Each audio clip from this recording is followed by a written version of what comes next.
ایک چھوٹا سا گاؤں تھا جہاں ایک غریب مزدور رہتا تھا۔ اس کے پاس دولت نہیں تھی، لیکن اس کا یقین بہت مضبوط تھا۔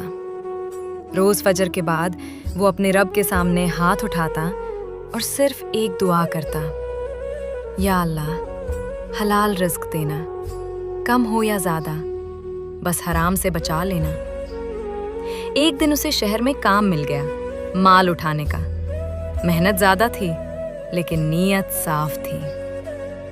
کام کے دوران مالک نے اسے پاس بلایا اور آہستہ سے کہا: یہاں کوئی دیکھنے والا نہیں، تھوڑا سا مال اپنے لیے رکھ لو۔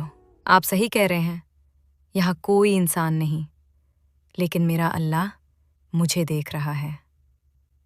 مالک ہنس دیا اور اسے کمزور سمجھ کر کام سے نکال دیا۔ اس رات وہ بھوکا سویا، مگر نماز نہیں چھوڑی۔ کچھ دن بعد وہی مالک مشکل میں پھنس گیا۔ اسے ایک ایسے انسان کی ضرورت تھی جو ایماندار ہو۔ اللہ نے پھر سے اسی مزدور کو اس کے سامنے لا کھڑا کیا۔ مالک نے کہا: مجھے تم جیسا ایماندار آدمی چاہیے۔ آج وہی مزدور اس کاروبار کا مالک تھا۔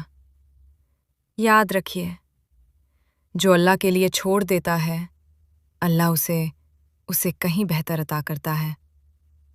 اگر آپ بھی اللہ پر یقین رکھتے ہیں تو ویڈیو کو لائک کریں اور شیئر ضرور کریں۔